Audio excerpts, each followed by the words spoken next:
Fala galera, meu nome é Jory e eu quero falar hoje mais um livro fantástico. O livro se chama Segredos da Mente Milionária, por D. Harv Eker. É um livro de autoajuda, considerado de autoajuda e autoconhecimento. Ele aborda no livro principalmente a questão de atitudes que fazem uma pessoa ter uma mentalidade rica e atitudes que fazem uma pessoa ter uma mentalidade pobre. Se nos considerar, e ele parte do seguinte também, a partir dessas premissas, que se os seus frutos são que você pode colher agora, a ideia é você fortalecer a raiz dessa árvore, a sua raiz, para que os seus frutos no futuro sejam frutos melhores, sejam frutos mais saborosos. E esse livro coloca a questão da crença também, que é delimitando como é que ele vai trabalhar o livro. Então ele fala que prefere ser um crente e rico do que um descrente e pobre. E o dinheiro, ele também coloca essa perspectiva, que o dinheiro ele apenas intensifica aquilo que você já é. Se você é uma pessoa boa, ele vai intensificar que você consiga ser uma pessoa melhor. E o contrário também é válido. E outro ponto que ele utiliza para delimitar a questão da mentalidade rica e a mentalidade pobre, ele coloca como se fosse um pote. Cada um de nós temos um pote.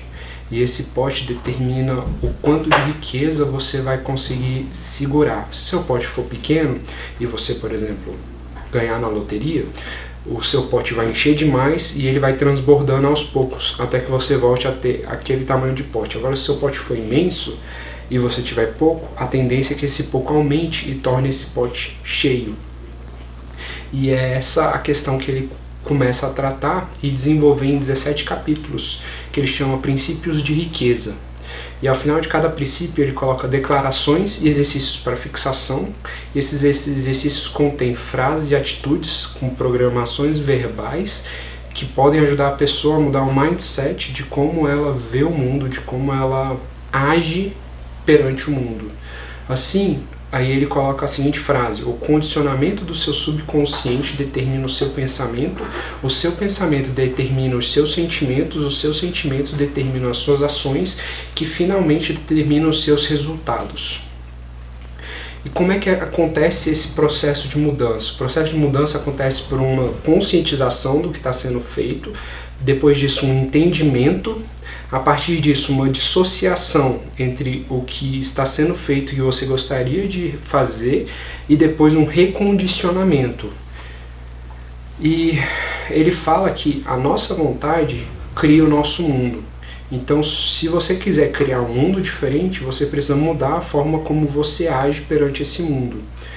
E ele começa com um exemplo muito simples, como um desafio mesmo, que é ficar 7 dias sem reclamar e ver o que isso vai acontecer e como isso vai influenciar a sua vida e a vida das pessoas ao seu redor.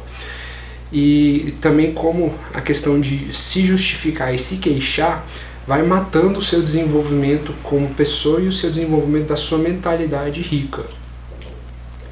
E também coloca que melhor do que só querer ser rico, vamos dizer assim, ele fala que é buscar saber o que você quer, porque não saber o que você quer trava muito mais as pessoas de conseguir realmente o que elas querem.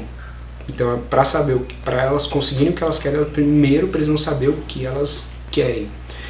E também coloca a questão de um objetivo. Você quer chegar lá? Então traça um objetivo grande, porque se você mirar na lua e errar, você vai acertar as estrelas. Agora, se você mirar num local pequeno, talvez isso não traga um resultado tão grande quanto você possa imaginar. E só a ação vai trazer a mudança na sua vida. Você precisa agir para mudar. E aí coloca a questão de oportunidade e obstáculo. Se aparece uma situação na sua frente, você trata como um obstáculo e quer sair de perto, ou você trata como uma oportunidade e tentar aprender e mudar com aquilo. E para tratar dessas situações de oportunidades e obstáculo, ele coloca a questão de preparar fogo e apontar, pois apenas com questões de atitudes feitas, você inicia uma ação, você vai fazer uma correção para essa ação, e essa ação vai fazer, em seguida vai ser feitos os ajustes necessários para que você continue na estratégia que você está delimitando para você. E assim, ele parte da situação de que a ação vai vencer vai vencer a inação de uma situação que está acontecendo. O principal é você começar a fazer. Tratando a questão da riqueza, não só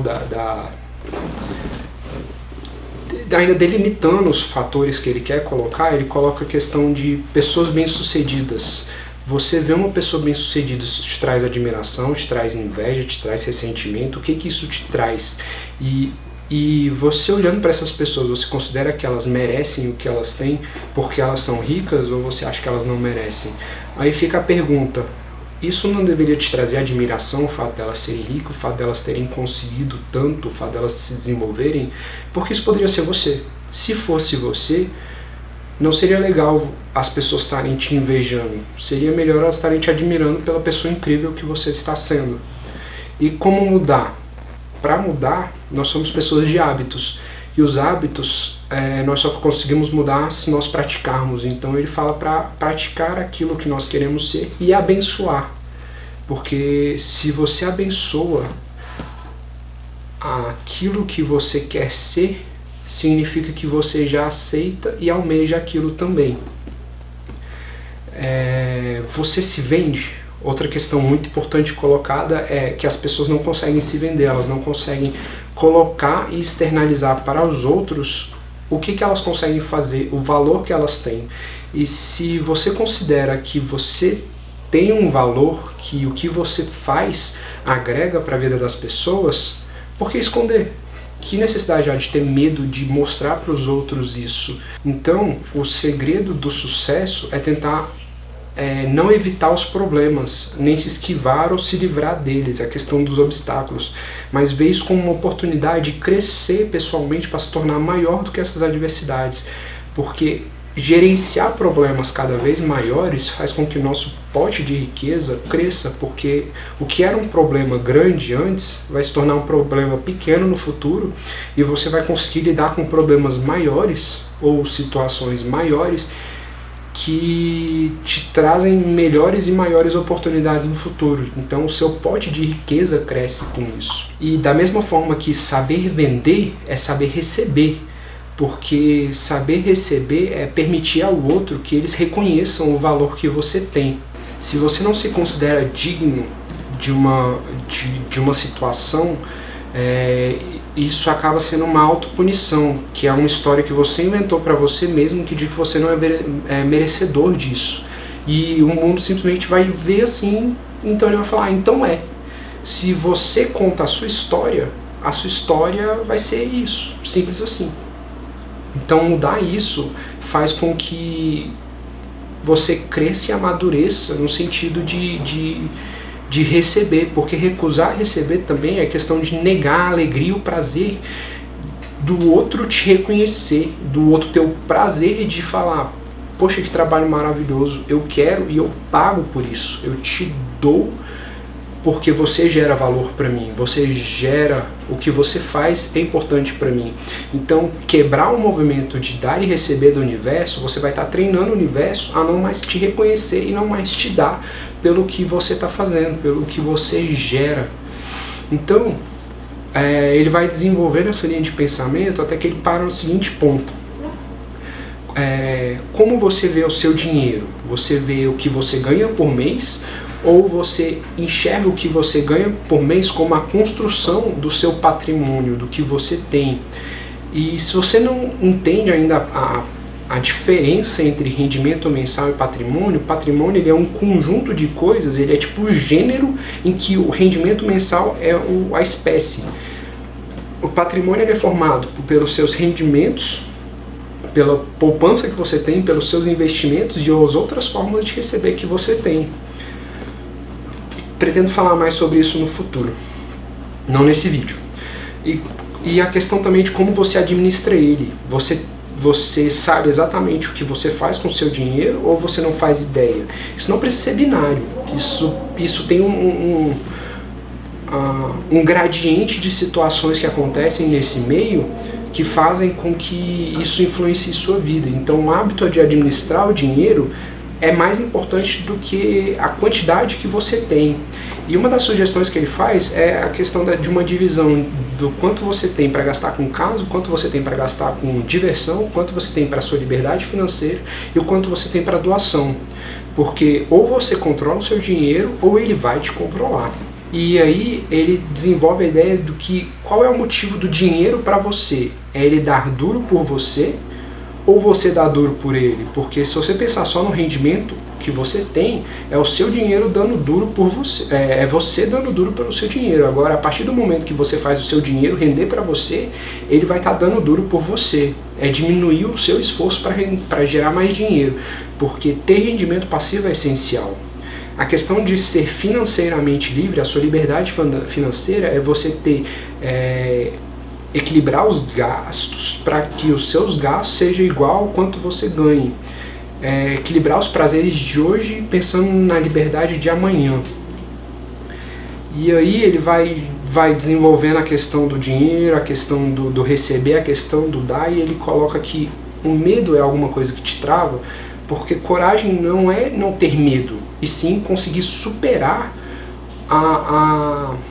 o medo que se tem.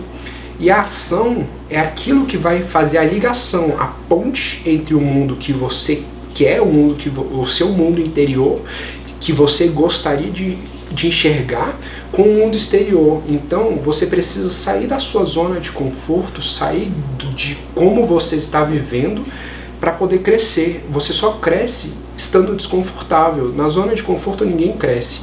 Então ele fala assim, viva no limite das suas possibilidades, cresça.